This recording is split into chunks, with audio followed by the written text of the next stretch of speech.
Muito bem, caros alunos, eu sou o professor Fábio e estamos com uma aula sobre o realismo em Portugal. Então, na aula de hoje, dando complemento ao que vocês já sabem, ao que vocês já viram sobre o realismo, vamos apresentar um pouco sobre o realismo no país, algumas características e também os seus autores principais.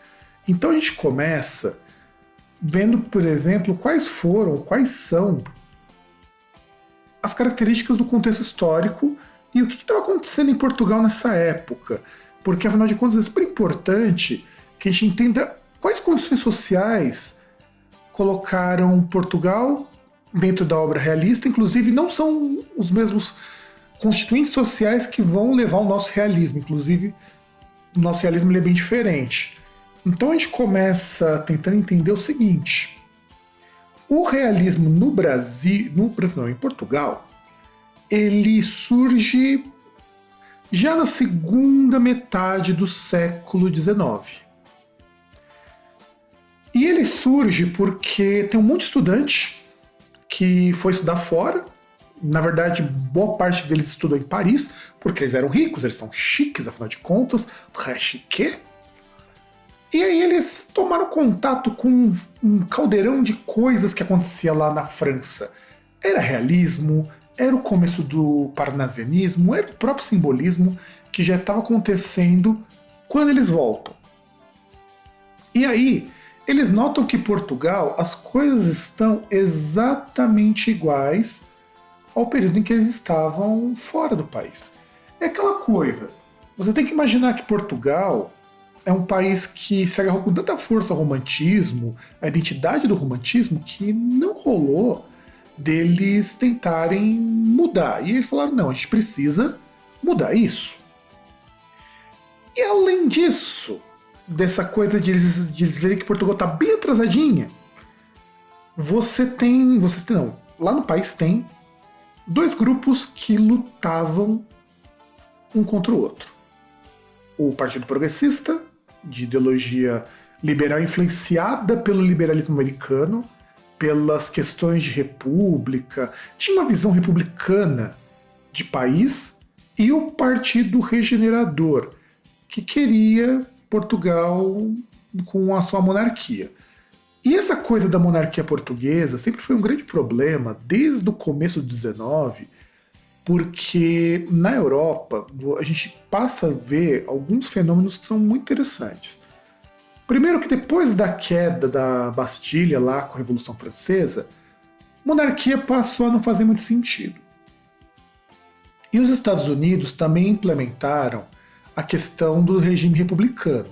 Embora a gente até possa contestar que a forma como eles fazem república não é exatamente a forma grega, afinal de contas é uma bagunça o sistema eleitoral deles, eles ainda introduziram a ideia de que o povo deveria escolher o seu governante e não governante vir de uma linhagem que tem origem em algum fator divino e celestial. E o pior não é isso, o pior é vocês pensarem que esse contexto histórico ele é tão forte em Portugal na ideia de que você tem monarquia versus republicanos, ou regime monárquico versus regime liberal, que na literatura você vai ter um grupo que é o dos poetas românticos, principalmente, que tem uma tendência mais monarquista, e os escritores do realismo que tem uma tendência muito mais liberal. Até porque em Portugal, antes de a gente pensar sobre essa coisa de mais direita, mais esquerda, que muita gente coloca, a briga era para que você pudesse ter a possibilidade de um partidarismo assim. Isso segue, se vocês pararem um pouquinho para pensar, muito a ideia do que já rolava na Inglaterra, com a monarquia parlamentar, na qual o rei é só um chefe de Estado. Em Portugal, o rei detinha ainda alguns poderes, embora existisse um parlamento aí. E nesse contexto todo, a gente pode entender o seguinte, que surgiu a chamada questão Coimbra. E a questão Coimbra é uma coisa complicada. ela vai acontecer porque lá na região de Coimbra, um poeta chamado Feliciano de Castilho, que ele tinha muito prestígio, a coroa portuguesa gostava muito dele, inclusive, resolveu fazer fofoca no jornal local. Porque os escritores ali, aqueles jovens, afinal de contas, jovens inconsequentes, que queriam mudar a literatura, achavam que esses velhos eram todos gagás, né? Ele vai criticar a chamada nova ideia. O que é essa nova ideia, afinal de contas? A nova ideia é uma concepção que esses românticos vão ter acerca do que é o realismo. O realismo ele surge como uma coisa que é nova, em contrapartida ao que seria velho. Então, os realistas vão falar: nós estamos trazendo uma nova ideia para renovar a literatura e as artes do país. E os românticos são considerados como uma velha ideia. Então, eles vão enxergar o pessoal da nova ideia como algo ruim.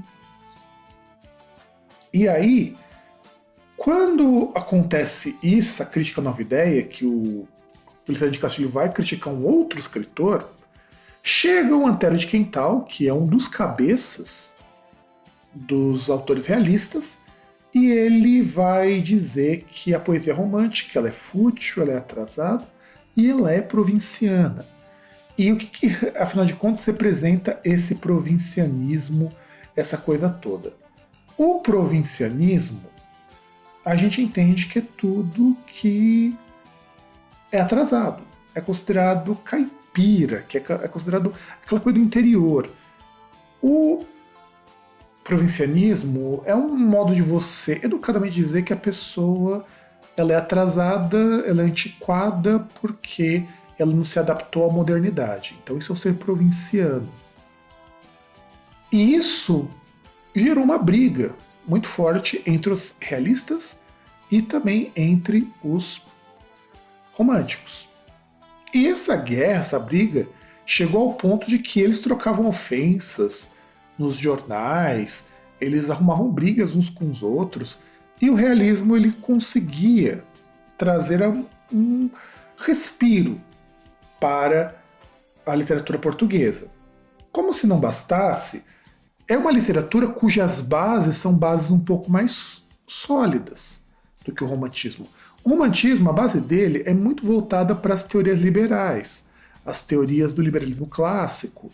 Então elas têm um caráter mais idealista. Já o realismo português se baseia primeiro no Hegel, que é a ideia de você contrapor ideias. Então você tem uma ideia, você tem a sua ideia contrária, da junção das duas você tem uma síntese. E esse é um método super importante porque ele vai ser refinado e vai se transformar na principal ferramenta das ciências humanas. Em seguida, você tem o socialismo utópico do Proudhon. O Proudhon, ele previa, entre outras coisas, que do jeito que a sociedade, já dentro do seu cerne capitalista, estava arrumando, que as coisas não iam dar bom, como vocês mesmos dizem. Ia ficar bem ruim. Então o que o Proudhon ele sugeria? Ele sugeria que você oferecesse às pessoas condições mínimas de vida. É claro que ele não falava muito em mexer na estrutura social, não era muito isso, embora o Proudhon já considerasse propriedade privada, ou seja, aquela coisa dos bens de produção, como um roubo. Tanto que ele até tem um livro sobre isso. E onde isso entra na literatura? Quando você tem a crítica à questão da burguesia. A burguesia representa uma classe social que não trabalha, que detém um meio de produção que é bastante explorador, porque as pessoas precisam submeter aquilo, e por conta disso, esse sistema se torna cada vez mais desigual. Então essa é a visão que eles vão colocar. Por isso que o realismo ele sempre vai atingir as camadas mais altas. Já o naturalismo, em Portugal o naturalismo ele é um pouco mais ameno, porque você tem um naturalismo misturado com realismo aqui, sobretudo nessa de Queiroz, por conta de que o realismo, o naturalismo ele é mais cientificista, mas isso a gente vai trabalhar num outro momento. E o Renan, lá na França, ele tinha uma teoria do anticlericalismo, ou ele atribuía todos os problemas sociais ao fato de você ter uma igreja dona do Estado. É onde também vai entrar um caráter fortemente anticlerical. A obra realista ela não está muito preocupada em atacar religiões. Eu acho que isso que é um ponto importante. Ela não ataca tanto a religião quanto pareça. Ela ataca os comportamentos advindos dessa religião. Essa de Queiroz, quando publica o Crime do Padre Amaro, o Guerra Junqueiro, quando tem o A Velhice do Padre Eterno, entre outros autores. E como se não bastasse, a gente tem que entender, então, o que isso vai caracterizar o realismo. Então nós temos aqui, o realismo ataca completamente os valores do romantismo. Tem um prefácio, inclusive, num livro do Guerra Junqueiro chamado A Velhice do Padre Eterno, que ele diz que o romantismo é uma forma de expressão tão frágil quanto um castelo fundado em areia. Então ele vai comparar, inclusive, lá com os irmãos, os Dumas, né? Irmãos não, filhos, né? Filho e pai, o Alexandre Dumas pai e Alexandre Dumas filho, que são, entre outras obras, as obras conhecidas deles são Os Três Mosqueteiros e O Homem da Máscara de Ferro. Eles vão dizer que são obras que elas não vão aguentar o tempo. Então ele diz que se você quer ver se uma obra ela vai durar, joga ela na tempestade. Se a fundação dela for sólida, ela vai aguentar. Se não for, ela vai ruir. Então ele diz que o romantismo é como um castelo numa fundação de areia. A primeira tempestade vai ruir. O realismo, por ele se basear na verdade, ele está arraigado em pedra, então ele não vai desmoronar. Outra coisa é a questão do objetivismo e o cientificismo. Isso acontece muito na literatura realista portuguesa, por quê? No contrário do que vai acontecer no Brasil, e também na França, e em alguns outros países, realismo e naturalismo, eles acontecem quase juntos. No Brasil, ele vai ser bem separadinho, na França também vai ser bem separadinho, na maioria dos autores, pelo menos, mas não, no Brasil não, em Portugal não. Em Portugal, o realismo, ele junta a parte objetiva, ou seja, é uma linguagem muito menos carregada de sentimentalismo, só que ao mesmo tempo é uma linguagem extremamente descritiva. O realismo português segue muito a fórmula do realismo francês no que tange a descrição. As descrições são longas, porque o narrador realista, porque a maior parte dessas características são características de prosa. As da poesia muda um pouquinho. Quando eu falar do Antero de Quental, vocês vão entender um pouco melhor. O que isso quer dizer? Esse objetivismo implica em colocar as coisas como elas são, trazer personagens mais fiéis à realidade. E também o cientificismo, porque tudo tem uma base científica. Então, se um personagem faz algo, é porque ele é condicionado pelo meio a fazer algo. Essas descrições, elas são particularmente mais recorrentes nas histórias do Eça de Queiroz, que ele é um autor realista, só que ele tem muitos elementos do naturalismo. O realismo, ele quase sempre vai falar da classe mais alta, a classe da elite burguesa, no caso.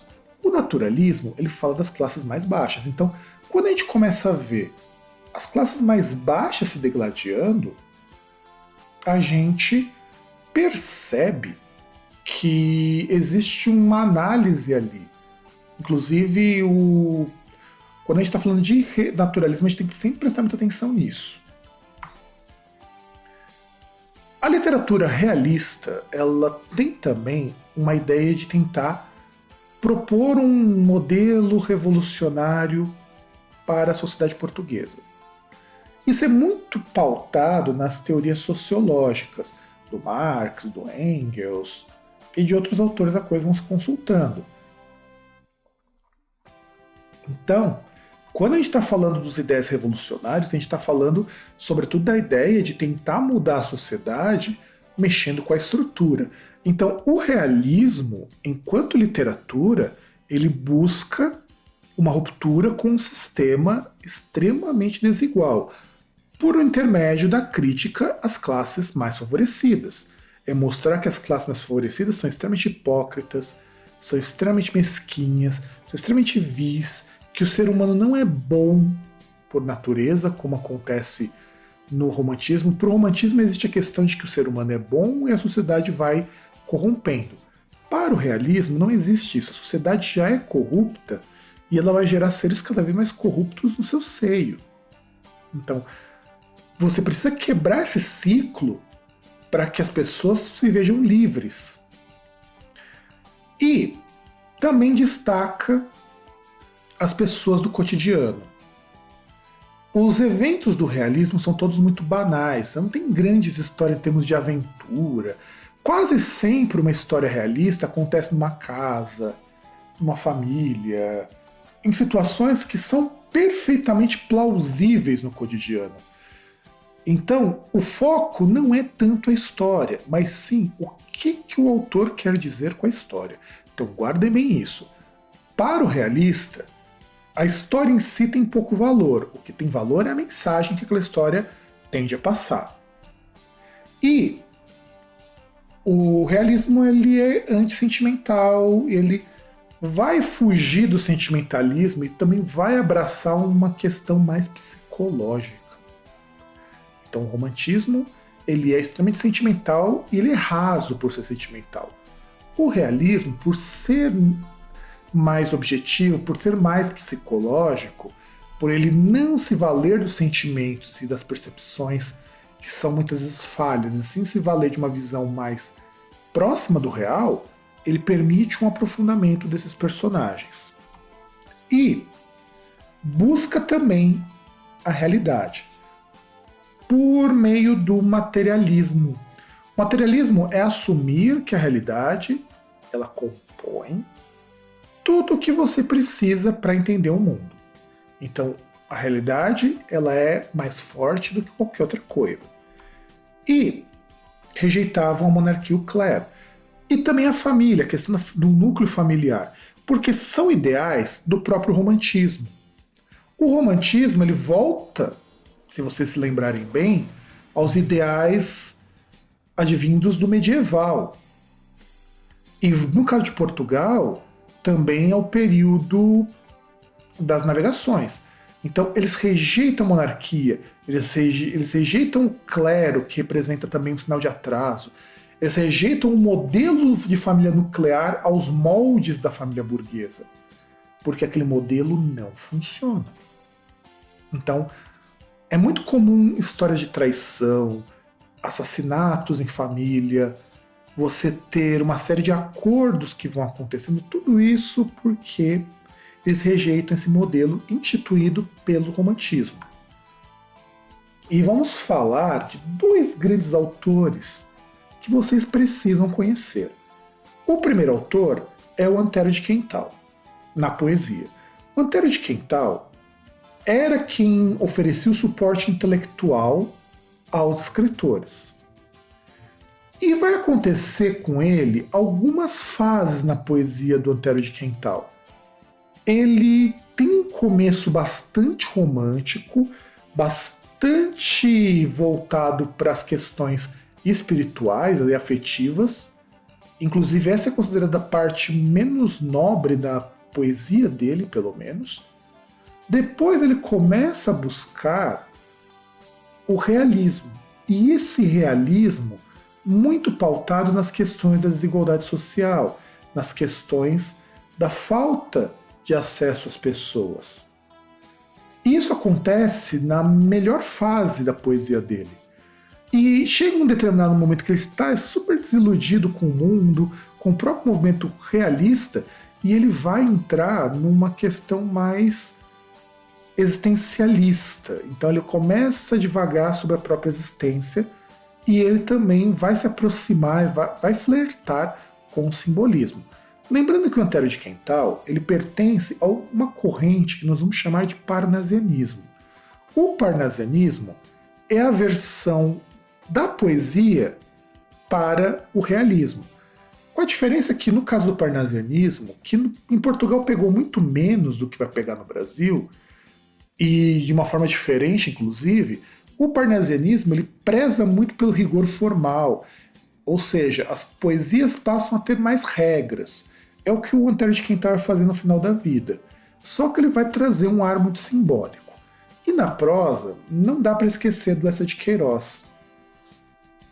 Se tinha o Antero de Quental, que era um mentor intelectual, o Eça de Queiroz, com certeza, foi o seu maior representante dentro da prosa. Então, a prosa realista tem no Eça de Queiroz, ou Eça, como eles falam em Portugal, a sua maior figura. Então, o que o Eça de Queiroz ele criticava? Criticava a família, a igreja, os políticos e a própria cultura de Portugal, que estava muito atrasada. Esse era o papel do Eça de Queiroz. Por isso que ele vai criticar todos esses grupos sociais. E quem serão os personagens de suas obras, seja romance, seja conto? São personagens da elite burguesa, e todo personagem da elite burguesa, na visão do Eça de Queiroz, é extremamente ignorante, extremamente imbecil, extremamente hipócrita. Então são personagens que o dinheiro é uma virtude para eles muito mais valorizada do que os bons modos, do que a sutileza. Então, para o burguês ou para a pessoa que se encontra na elite burguesa, eles são vistos como pessoas muito ruins. São pessoas cujo o cerne da coisa, o maior problema, é a existência dessa elite. Só que, ao mesmo tempo, o Eça de Queiroz ele não se preocupa em mostrar que existe uma estrutura social que sustenta essa burguesia. É muito próximo do que o Proudhon fazia. O Proudhon criticava a questão da burguesia, mas ele nem tocava em como o sistema foi instituído para que essas pessoas existissem. Mas ainda assim são obras muito importantes porque elas têm um teor extremamente ácido com relação a esses comportamentos. E para a gente poder finalizar essa aula, eu não poderia esquecer de outros autores que também são importantes. Eu destaquei 3 aqui, que teve muita produção do realismo em Portugal. O Cesário Verde, que é um autor de tônica mais simbolista, ele é influência, inclusive, para o Fernando Pessoa no século XX. Então, ele é um autor extremamente importante que se preocupa muito com as desigualdades sociais. O Guerra Junqueiro, que é um autor que vai se valer da crítica ao clero e também vai, por isso, também ir para um lugar afastado da cidade por não suportar as críticas contra a velhice do Padre Eterno, o seu primeiro livro de poemas, e o Teófilo Braga, que também é importante na prosa. Então, esses são escritores que também são escritores de renome dentro da poesia portuguesa. Então, poesia não, da literatura portuguesa, não só da poesia. E é importante, então, que vocês conheçam como que o realismo em Portugal operou. Então, a aula de hoje é basicamente para isso. Então, espero que vocês tenham aprendido alguma coisa e ficaram com alguma dúvida e algo do tipo, fiquem à vontade para perguntar. Então, um grande abraço para todo mundo